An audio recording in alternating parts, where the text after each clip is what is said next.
Qu'est-ce qu'il vous faut comme couteau à la maison? On peut couper comme ça des courgettes. Ouais, 70% de la découpe, c'est le couteau à tout faire. À partir de combien on a quelque chose qui vaut le coup? Salut à tous, je suis William, le cofondateur de couteauduchef.com. Salut, je suis Florent, le cofondateur de couteauduchef.com. On va vous montrer aujourd'hui une vidéo sympa sur qu'est-ce qu'il vous faut comme couteau à la maison quand on n'est pas un professionnel. On a besoin de quoi en fait? Souvent les clients viennent nous voir et nous disent bah voilà, il me faudrait 5 couteaux pour la maison, etc. On a tendance à dire ouais, ou un coffret de 8 couteaux. On a tendance à dire qu'est-ce que vous allez faire avec vos couteaux? Nous, en fait, c'est pas forcément dans notre intérêt. L'idéal, c'est quand même de vendre 8 couteaux plutôt que 2 couteaux. Mais la réalité des choses, c'est qu'en vrai, à la maison, on a besoin d'un grand couteau et d'un petit couteau. On va faire ça un peu plus professionnellement. Vous êtes prêts? On va vous montrer ça tout de suite. C'est parti. Le premier couteau qu'il nous faut dans la cuisine, c'est quoi, Flo? Un couteau entre 17 et 20, on va dire un chef, quoi. Un couteau assez haut pour pouvoir faire pas mal de... 17 et 20, c'est quoi? 17 et 20 bananes? 17 et 20 cm. D'accord. Donc la taille totale du couteau ou la taille de la lame? Ok. Du Donc, début du tranchant jusqu'à la fin du tranchant, donc c'est un peu en diagonale. ok. Donc, entre 17 et 20, je vais en sortir un. Donc on a celui-là. En gros, un chef. Donc dans le jargon de la cuisine, on appelle ça un couteau de chef. Couteau de chef ou éminceur dans le plus ancestral. Ok, par contre pour vous c'est un grand couteau par exemple. Voilà.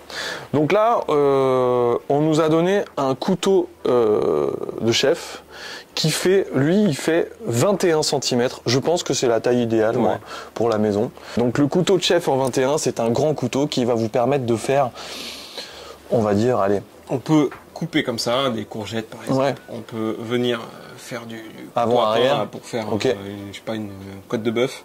Et on peut venir aussi émincer comme ça pour faire des carottes ou autre. On va dire qu'avec ça, faire. tu fais 70% de la découpe en cuisine à la maison. Hein, je parle à la maison. Donc on veut découper le poulet devant les copains, on veut faire sa salade de tomates, on veut. Mais on n'enlève pas le pneu du vélo avec. Ça marche pas, non. Et le poulet, on reste un peu loin des os. Mais... Ouais, c'est vrai, t'as raison.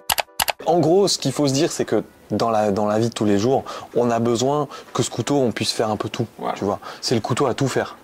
Ok. Donc ça, c'est important d'en avoir un. Si vous voulez investir dans un couteau, on commence par celui-là. Un couteau de chef qui fait entre 17 et 21 cm, c'est largement suffisant pour commencer et pour avoir quelque chose qui vous permet de faire tout un panel de découpe. L'investissement pour avoir un bon couteau de chef, il faut compter quoi? À partir de combien on a quelque chose qui vaut le coup? Je trouve qu'à partir des 65, 70 euros, on commence à avoir quelque chose. Des sabatiers qui sont sympas. Et tout. Ah ouais, on a déjà du made in France, fabriqué en France, qui est très correct pour le prix. Et après, par contre, ça peut monter. Excessivement cher, mais après, même 150 euros, là, on commence à être sur du très bien, version japonaise. Ok. Est-ce que, par exemple, j'achète un couteau 65 euros, tu me parles d'un couteau sabatier, mais ça peut être n'importe quel couteau français, espagnol, allemand ou quoi que ce soit. Est-ce que c'est un couteau que je vais pouvoir garder toute la vie? Est-ce qu'il va s'abîmer? Est-ce que je vais devoir l'aiguiser? Il va falloir le réaiguiser de temps en temps, mais il peut durer 20 ans. Quoi. Ok, donc super. Donc vous voyez, déjà à partir de 65-70 euros, on est bon, on a un beau couteau de chef, on est capable de faire pas mal de choses dans la maison. J'ai dit tout à l'heure, avec le couteau de chef, on est capable de faire 70% de la découpe. Il me reste 30%. Donc, qu'est-ce que j'utilise d'autre que le couteau de chef pour finaliser finalement? Pratique, ça va être un petit office, quoi. Le petit office, 8, donc. 9, 10 cm. Ok. Donc la gousse d'ail, couper l'oignon, enlever les fruits et légumes, etc. Ok. Donc là, tu dis, là, ça doit faire plutôt dans les 8. Faire 9-10. Ouais, donc il faut un peu. En fait, nous, dans notre jargon, on appelle ça le couteau d'office, mais en règle générale, on dit c'est un petit couteau, quoi. Donc en fait, on a besoin d'un grand couteau et d'un petit couteau. Voilà, c'est ça. Hein. Donc pourquoi? Parce que le petit couteau, c'est vrai que bon, quand on coupe la côte de bœuf, il nous faut un grand couteau. Ça pomme avec un truc comme ça. Voilà. Quand on veut faire les tomates cerises ou quoi, bon, c'est vrai que ça va pas. Donc il faut un petit couteau et voilà. Et avec ça, on va réussir à aller jusqu'au 90% de la découpe. Donc avec ça, vous faites 90% de la découpe à la maison. Donc littéralement, vous n'avez pas besoin d'avoir d'autres couteaux. Vous allez vraiment tout faire. Vous allez avoir vraiment peu de moments pendant lesquels vous allez vous dire il me faut un autre couteau. Par exemple, le couteau à pain. Est-ce que le couteau à pain, t'en as vraiment besoin ou est-ce que tu peux déjà te servir de ça dans un premier temps? Là, le pain, vraiment, c'est pas pratique avec un couteau lisse. Bon, d'accord. Moi, j'essaie de donner un exemple. Sur la croûte du pain, qui est un peu dure, le couteau lisse, il a tendance à glisser dessus. Bon, alors, à quel moment je vais avoir besoin d'un autre couteau que ces deux-là, mis à part pour le pain? Je suis un particulier, j'ai jamais appris à désosser un poulet. Est-ce que vraiment, le jour où ma femme me dit j'ai acheté un poulet, il faut que tu le désosses, est-ce que je vais utiliser le couteau à désosser ou est-ce que je vais réussir à le faire avec mon couteau de chef? Alors avec le couteau de chef, oui, mais si vous achetez un bon couteau de chef japonais hyper dur, j'éviterai de le faire avec le couteau de chef japonais hyper dur. Ok, bon, d'accord. Je le ferai avec un couteau, limite avec le couteau d'office, les parties cartilage, etc. Ah bah voilà. Ou alors même si un couteau à dents, un couteau à steak à dents. Les parties où je viens racler l'os, je prends le couteau à steak, puis je fais ça. Donc on disait qu'on était à 90% de découpe sur ces deux produits-là. Ok. Donc sur les 10%, qu'est-ce qu'il nous reste comme couteau qu'on pourrait éventuellement utiliser de temps en temps? Parce qu'on en a amené d'autres ici. On a amené, là par exemple, c'est un Sujiki, donc c'est comme un sashimi mais avec double tranchant. Là c'est un très grand couteau, voilà. Donc ça, c'est un couteau à trancher finalement. Principalement du poisson ou alors même une côte de bœuf par exemple. Voilà, ok. Donc ça, est-ce que je peux utiliser un couteau de chef à la place? Oui. Voilà, ok. Bon, c'est vraiment, quand on a ce genre de couteau, c'est vraiment parce qu'on a un besoin particulier d'effectuer une tâche, pas uniquement une seule fois. Ou un plaisir. Ou un plaisir, bien sûr, hein, bien sûr.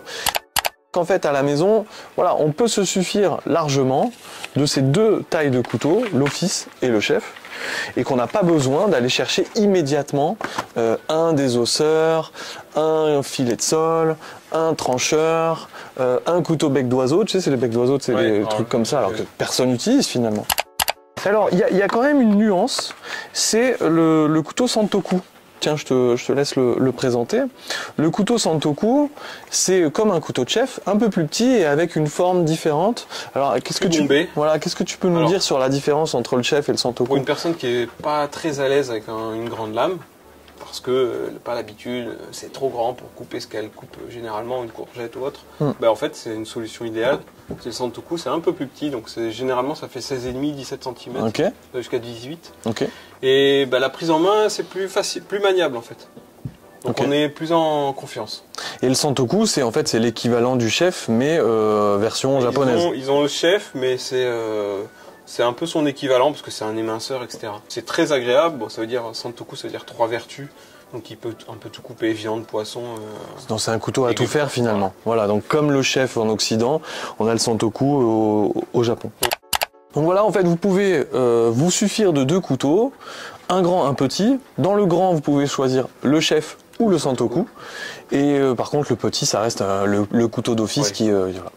Donc vraiment, si vous n'avez pas de couteau à la maison, que vous voulez commencer à vous équiper, vous pouvez vous dire, j'achète dans un premier temps le chef, et éventuellement l'office par la suite, ou alors j'achète un coffret avec le chef et l'office, ou j'achète deux couteaux d'une même gamme. Vous pourrez de toute façon par la suite, très souvent en fait sur notre site couteauduchef.com et ailleurs d'ailleurs, quand on achète le chef et l'office, ils font partie d'une gamme et vous pouvez acheter par la suite les autres produits. Par contre, si vous achetez ça en grande surface, bon déjà, la qualité en grande surface n'est pas la même que la qualité dont tu parlais sur les couteaux français à partir de 65-70 €.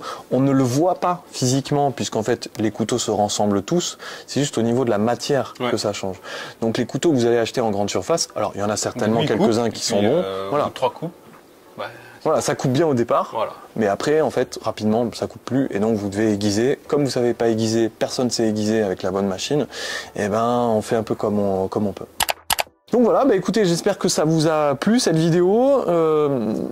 Bilan de couteaux uniquement. Donc finalement, le budget, si on prend le plus petit budget qu'on a dit, donc on a dit 70 € pour l'office, le Santoku, pardon, et une 30-40 € pour l'office. Voilà, donc on va 100 €. Aux alentours de 100-110 €, on a de quoi faire pour la maison, largement. On a des bons produits, faciles à aiguiser, fabriqués en France.